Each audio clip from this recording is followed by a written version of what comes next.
એક ભાઈનું એક ખીસું કપાઈ ગયું. ખીસું કાપવું એક કળા. એક ખિસ્સા કાઢવું મને મળ્યો. મને કે હું તમારો મોટો ફેન છું. મેં કીધું શું ચર્ચો કરો છો? તો દાંત કાઢો. મેં કીધું ભાઈ મેં એમાં ખોટું શું કીધું? તમે હું ચર્ચો કરો છો? મને કહેવાય તમે કહીશ ને તો તમને હું કહીશ તો તમે બીજાને કહેવો. મને વચન આપો કે હું નહીં કહું. મેં કીધું બીજાને નહીં કહું પણ કઈ ઘરનું ઓલું હોય છે તો વાત કેમ એકાદી જગ્યાએ ગયો તો વાંચો નહીં.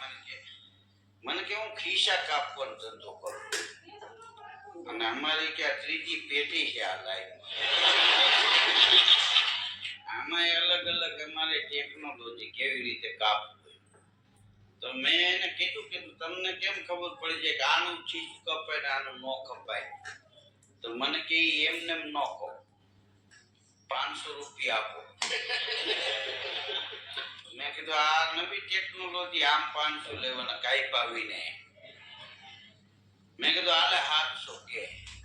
મેં એને 700 કહીને જાણ્યું એ તમને મફતમાં કહું છું. તમને ખબર કેમ પડે આનું ખિસ્સું ન કપાય ને આનું ખિસ્સું કપાય? મને કે જેના ખિસ્સામાં પરચુરણ હોય ને એનું ખિસ્સું ન કાપે. કારણ કે એમાં જે મળે છે કે બધા જોવા મળે ઊંચી હોય.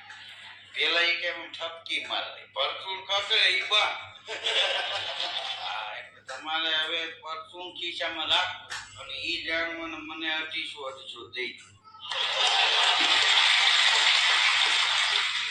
5 વર્ષ પહેલા મેં 700 નું રોકાણ કર્યું.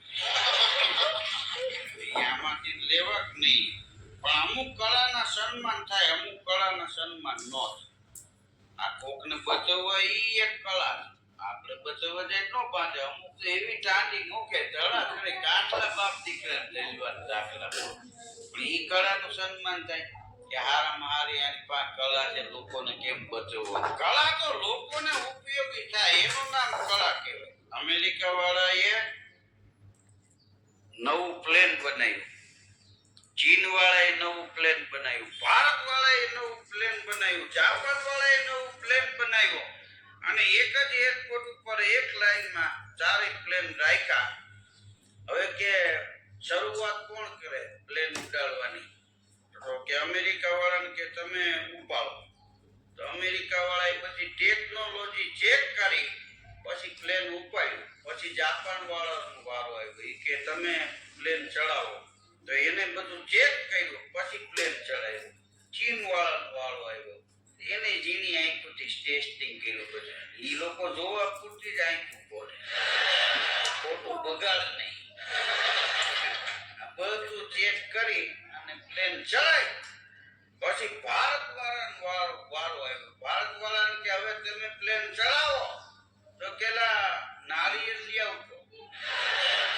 સીધું નારિયેળ વચ્ચે બેહી ગયો, ઉપાડી ગયો. આપણે ગમે એ કામમાં નારિયેળ પેલા ચાંદલો કરવાનું નક્કી થાય તો રૂપિયો નારિયેળ લઈ આવે. એક બેન જતા હતા બહાર ગામ. એમાં એના ઘરવાળાએ પૂછ્યું ક્યાં જાય? તો કે ફોઈની ઘરે આંટો મારવા જવું છે. તો કે અહીં બાલીની 2 મહિનાથી કઈ છે ના પાડે, ફોઈની ત્યાં જવું. તો કે બાનો સ્વભાવ ને ફોઈનો સ્વભાવ એમાં ફેર છે કે એ કે બાની ઘરે જાય ને તો બધું કામ રાખી દે. કે મને ખબર હતી વહુ આવવાની છે. અમારી વહુ ડાય બહુ. એ કે 1.5 વર્ષ તો એમ તોડાવી નાખ્યા. અમે કે જોરમાં મંડી ઠામ ઉટકવા. જૂના ગોરા ઓલા પિત્તળના કાચ મારી ગયેલા કાઢે કે સાઈઝથી જો.